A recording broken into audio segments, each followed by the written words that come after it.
Man, I'm chilling. I ain't bothering nobody. I'm just chilling. You know what I'm saying? I go shopping. I give me a mean leather jacket. I think I'm doing my thing. I'm like, on my own little planet. I ain't with nobody. It's always got to try to one up on me, right? Have one up on me. I get a banging leather jacket. This Busta get a leather line up.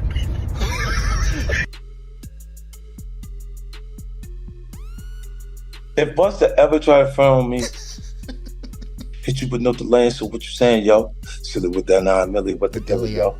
Yeah, I do his better than him. He better not play with me. I will and perform Busta Rhymes show. Cause look, man, if they try to say that if you ever thought that the Busta Rhymes was better than me, you crazy. You crazy, man. You just looking at this the wrong way. For weeks, pieces floated across the internet. Short videos, half-heard statements. Comments removed from their setting, but the documentary reshapes them into something more intentional, a single thread slowly pulling tighter around Busta Rhymes at the worst possible time. What starts as light talk about status and image turns into a public clash over credibility itself in the digital era. Timelines act like courtrooms without judges, decisions without proof, and penalties without appeal. And when perception runs ahead of facts, what chance does truth truly have? Visual artist. It's always been that. When Busta don't look like Busta, because Busta neck getting big, and Busta belly is sticking out. Tell him the chain too big. Whoa, man. Tell that nigga chain too big. He ain't got no friends. They're not telling him. Busta can't match up with 50. Is you crazy? Put that shit in front of me. Put that shit on the side. Put that shit behind me. Man, you can.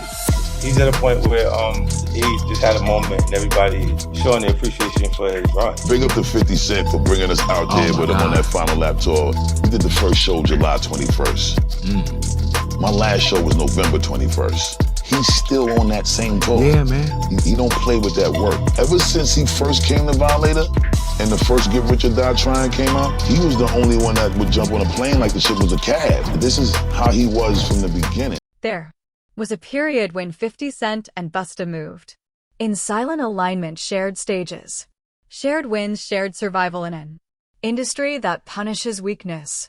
The documentary focuses on the gap between that past and the distance that came later. Brotherhood is praised loudly in hip-hop culture, but rarely questioned when controversy pushes it. Loyalty sounds honorable in theory until it risks relevance, access, or safety, and when loyalty turns into a burden, who stays, brothers or observers? I got to ask you, there has been so much going on in the music industry and the headlines pertaining to Diddy. How closely are you paying attention to his case, the allegations, and the things that are coming forward with him?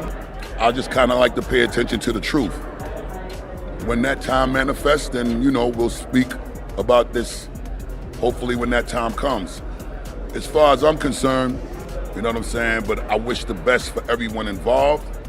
God bless everyone involved. And, I think that we should all kind of be a little more mindful of how much we speak on other things. One of the documentary's most disturbing ideas is not about what was spoken, but how it was shaped modern conflict. It suggests is seldom random. A statement becomes a clip becomes a storyline, becomes value in this system. Outrage can grow, silence looks guilty, and truth is optional. Platforms reward speed, not checking. So if attention is the real prize, who is ever praised for being careful or honest? I seen you talking about Busta Rhymes before. Oh yeah. In some of your videos. Oh yeah. Super zest monster. For sure, bro. That's my thing, bro. Like, this been common knowledge though. Like, all my promoter homies would always say, man, we gotta bring some we gotta bring some, what they call them, I'm not gonna say it on here. They call them fun boys. They'll say we gotta have some fun boys in the section for Busta. Cause I bodyguarded for Ghostface Killer before. You feel me? And being around him, you hear things. You feel me? I'm like, damn. And my auntie like the biggest Busta Rhymes fan. You feel me? Like, every cookout she playing it. All his little fast rapping, all of that. Him and Craig Mack playing that. Bro, on my soul, I'm out with a group of people. At this time, I was with Don Benjamin. You familiar with him? No, never heard of him. Model dude, like a model guy. He be doing like some rapping and stuff. His name Don Benjamin. I'm out with Don Benjamin, and the club we ended up going to, Busta Rhymes in there. So it was a little lawyer guy that was with us. And the little lawyer guy we was with, you know, he was a gay dude, super cool, feel me, good guy. The mood grows darker when rumors about identity and private life become public entertainment. The documentary asks a wider question about cultural growth and whether hip-hop has truly separated masculinity from ridicule and criticism from humiliation. Bro, Busta Rhymes wanted him in his section so bad. Like, what?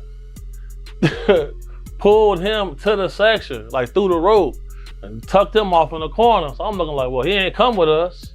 Well, I know he was in the little group. So if I go out with somebody, like a group of people, I try to make sure everybody get there together and leave together. No, he stayed with them. He stayed in there with them, bro. For sure, bro. You ain't never heard about this before, have you?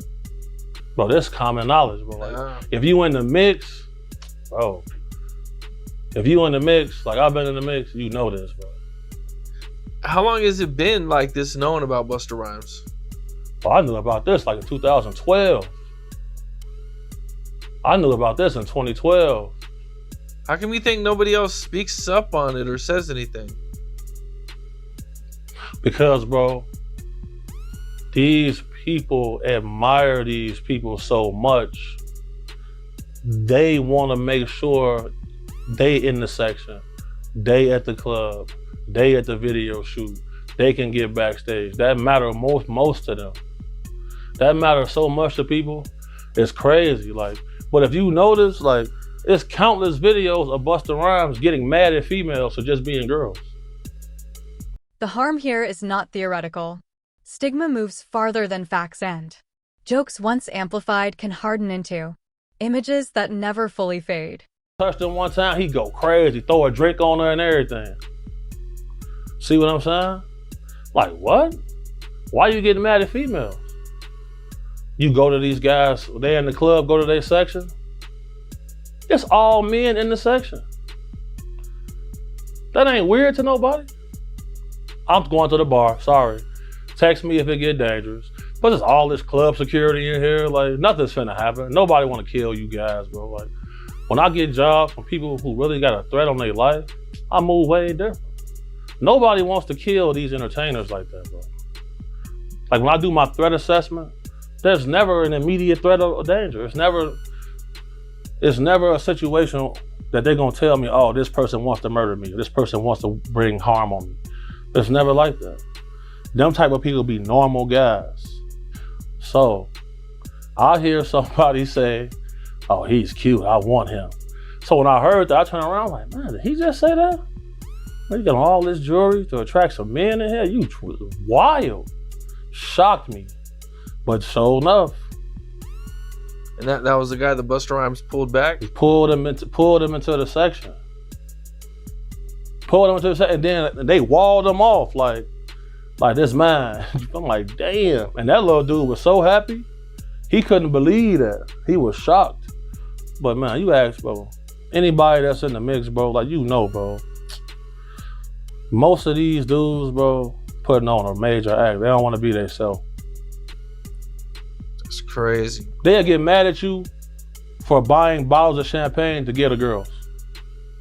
They'll get mad, oh, we don't want these bottle rats in our section. What are we here for? Why are y'all here then? What are y'all here for? Just because y'all got booked to be here, okay, but sometimes they not booked. They just in there. So, and what they looking for, it ain't gonna be what you thinking of. Oh God, seen it. 50 Cent is not shown as a debater, but as a strategist. The documentary frames his style as planned speed over clarity, punchlines over positioning, humor built for repetition. In the digital space, the strongest argument is often the one that spreads quickest. Laughter turns into influence, and once the crowd joins in control, quietly shifts but when humor becomes a tool who decides where the line is drawn. You know Busta Rhymes came out, telling people to mind their business when it comes to Diddy, right? You gotta realize that Busta Rhymes and anybody in the industry could say what they wanna say and speak on what they wanna speak. They got a right to do that. Just like we got a right to. He can't tell nobody not to say this, not to say that, when he has the right to say what he wanna say. And I guess that's why people coming out on Busta Rhymes saying he's zesty now, because he made comments like that. But I've been around Busta. I know Busta Rhymes. I don't never know him for being like that. But I don't know what other people see, and I'm not gonna speak on that. Because I don't care about that.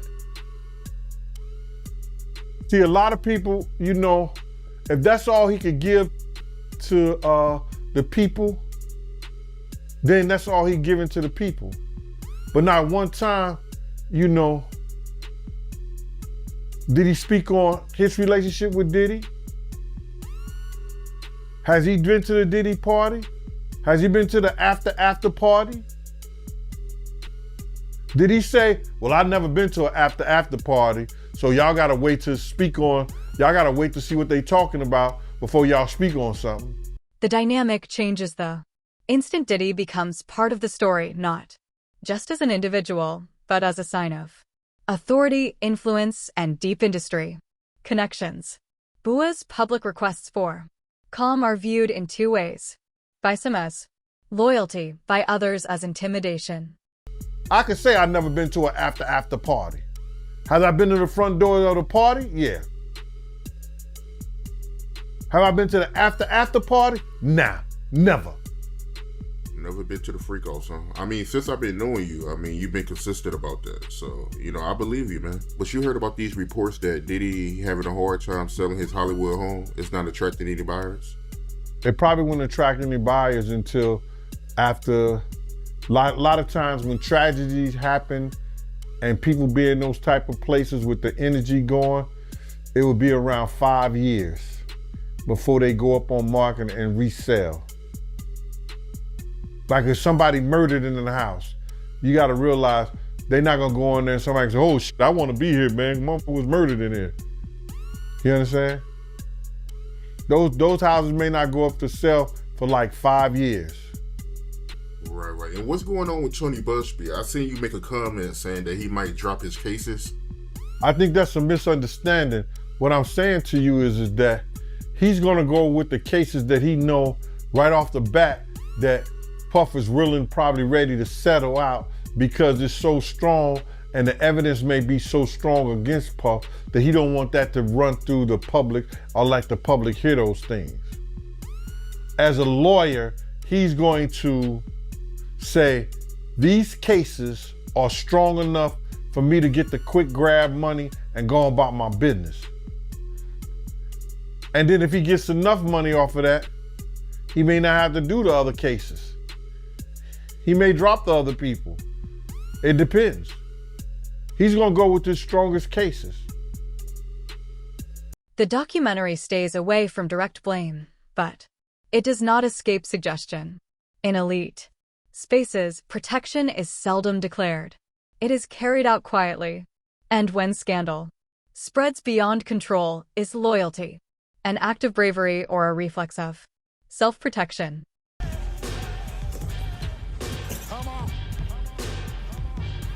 50, you know good and well that I woke up to this bullshit you done started this morning, and I was the one that was leaving everybody alone. So what you doing is giving niggas false narratives, homie. You talking about you just went to buy a leather jacket. You ain't bothering nobody.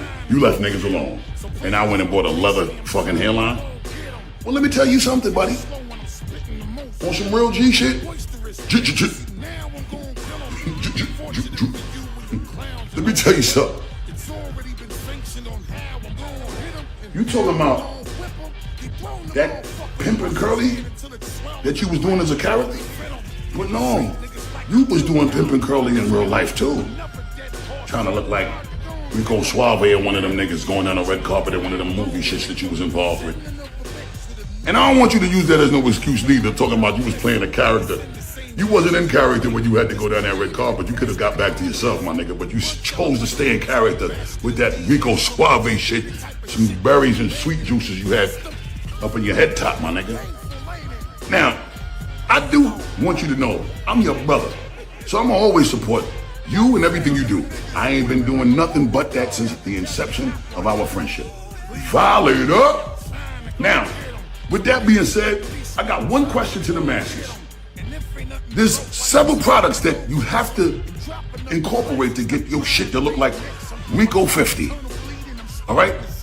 Fuck Rico Suave. We talking about Rico 50. Let's see which one of the products that he used to get to looking like Rico 50. Was it this? Or was it this? Or was it this? Matter of fact, I think the real question is, did he blend all three of these shits to look like this? Chill. I got a grand prize for anyone that jumps in the comments, any consumer around the world that used to also use these products to help identify, doing a forensic deep dive and a research and a data analytics on those products to help us understand, was it a combined effort of all three, or was it a combined effort of two, or was it just one of them to get you to look like Rico 50? Now, with that being said, if you guess right what the blend was chemically for that motherfucking berry juice look for Rico 50, you might win a grand prize. Until then, just know, the blessings don't stop, so we gonna just keep this shit going as long as we need to. Because if the blessings don't stop, I don't motherfucking stop. And we don't stop. Dragon season, bitches. Yeah. At some stage, the mood shifts. What started as entertainment becomes uneasy. Humor no longer works. Viewers begin to reconsider not only what was said, but the reason behind it. Sponsors create distance. Partners rethink closeness. The documentary records this transition accurately, the point where public fun turns into ethical judgment. Fame speeds up both success and downfall. And when the audience turns away, are they looking for fairness or just another target? Orlando Brown. Back. What's up, bro? Back again. Yes, sir. Man, how you doing? I'm good. I had fun Saturday. It was amazing. I can't remember anything, but it was amazing. I appreciate you for allowing me to sit back with you for a second time for the second interview, you guys say. Yeah, bro. Okay, that's what's up. Yeah. Well, what's going on with you? Okay, so I just got this opportunity, Orlando's World, from what I understand. We're supposed to be doing some cool things. That was an opportunity given to me from you and Flossie. Definitely feel like it's a opportunity to do a 6-month situation before we do the Orlando Brown show, because a lot of people don't want me to do the show per se. There is a Hollywood couch that I have not been on. There is a Hollywood couch that a lot of people spin on and look forward to. Me personally, I haven't been looking forward to do that, but I'm definitely looking forward to do Orlando's World, the Orlando Brown show, after we see how I handle the podcast. So we're doing a podcast. You're gonna have your own podcast on Cam Capone News. Me, you, Flossie. What can people expect? Well, it's the mind of the producers that invited themselves into my life. You got Flossie, got you. You guys have given me some great ideas. You know, what about you and Tekashi 6ix9ine going paintballing? What about you and Jamie Foxx, just you know what I'm saying, just going doing whatever, just wine tasting or something. It's just it's a podcast, from what I understand, that will change the dynamic of podcasting, because everybody's sitting in their homes and they're getting an astronomical amount of Burger King money. If you work at Burger King, you can make this money sitting in your house if you have the right amount of material, or you have the right person sitting in front of your camera. So you can, anytime that person does well, you do well. Anytime you make some money, they make some money, but you make more. It's just a different situation. Any response to 50? He jokes a lot online. He posted the picture, the video. What were your thoughts? 50's my brother. But 50 also know I'm not gonna stop. The same way he not gonna stop, I'm not gonna stop. We both come from a family called Violator family. So we ain't got no problem violating, number one. And number two, I think the most important thing about this back and forth for me and him is that people don't lose sight of how important it is to have a sense of humor and it not be some where your skin ain't tough enough to be able to keep it as fun and games. We grew up snapping on each other and joking with each other from elementary school to being grown men. And you did that with your friends. Now, if we wasn't friends, there wouldn't be no games to play. But we got love, and it's genuine love. So I can indulge in this and laugh. It's okay to have a sense of humor and not be emotional like bitches. You know what I'm saying? So 50, I'm coming for your ass, bruh. Rejected allegations, reduced charges. Carefully framed headlines. The documentary exposes a repeated misunderstanding in today's media. Legal process is often confused with moral closure. Or Busta Rhymes was opening up for you guys at one point. Right. The U.S. part, I think, of the tour? Yeah. No, he came to some of Europe. Oh, some of the Europe tour? Yeah. Okay. Busta's a legend, by the way. Yes. One of the greatest hip-hop performers, of course, yes. period. Him and Wyclef, I put right. near the very top right. out of all performers. Okay. But recently, 50 and Busta were going, having a friendly back and forth. Oh, yeah, they put the picture. Yeah, The picture. I've seen, that's... And 50 put, Busta cannot wear this to humor harmony. Yeah, I mean, you know how 50 is, man. 50's crazy, man. It's all humor, man. That outfit is horrible, Then I seen Busta post something up. But you see, you know, 50 is crazy. He could dish what he takes. So you fuck with him on who you think is the 5 people? Let's think of the 5 people I would never want to argue with on the internet. 50. Who would you say? Look, hold on. Let me give my 5. 50. Charleston White. Right? I've argued with him before. But he keeps going with Charleston White. Whack 100, you would say? Okay. Who else would you put there? I know 50, Charleston White, Whack 100. Who Kendrick Lamar?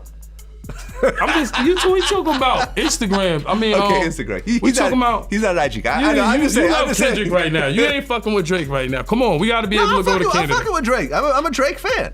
Nah, I felt like it was a good battle, man. It was a great battle. Okay, so I see where you're going with this. I'm okay, saying 50, like social media. 50, you don't want to fuck with 50 on there. He'll kill you on the gram.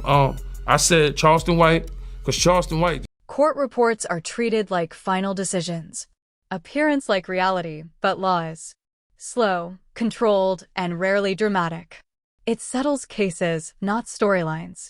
And if legal complexity can be shaped into innocence, what does responsibility even mean today? He goes crazy. Whack 100, because Whack 100 will put up your address and all kinds. 1090 Jake. You think 1090? He'll put out some paperwork on you didn't even know existed. That's true too. Yeah. But that's a whole different thing. I'm just saying like Boosie. Yeah. Boosie will go hard at you. Yeah. Because remember, Boosie and Blue were going at it. Boosie. And then, unfortunately, Boosie's my man, but I don't agree. He basically pointed out that Young Blue's child, I think, was autistic, and he kind of took a shot at that. I like Young Blue, Boosie. I like both of them. I try to stay out of it. Hopefully, they can work it out. You know. Yeah. They both got a lot of money. I kind of stay out of their issues, but if they fuck with Blue hard, and niggas fuck with Boosie hard, but how it's the industry. You just stay out the way. You stay out of people's beef. When I got beef, I don't expect nobody to jump in anything for me. Yeah, me too. it is what it is. It is what it is. You know. Yeah. But you know how the industry is. You have to choose a side. Unfortunately. Right. And trying to be neutral sometimes gets you messed up on both sides. Right. Both people stop fucking with you by being neutral. Yeah, right. And people could look at it a certain way. That's like what you were saying with the game thing. Like, yeah, game at the show, that might have been good. By the end, the documentary implies the main issue was never a rivalry or even one influential person. The real story is about systems of power, chosen silence, planned partnerships, and a media industry that turns personal history into public display. Hip-hop appears not only as music, but as rhythm-driven politics, where survival often relies on knowing when to speak and when to vanish. The remaining tension is clear and unanswered. If truth risks careers, who will ever feel secure enough to speak?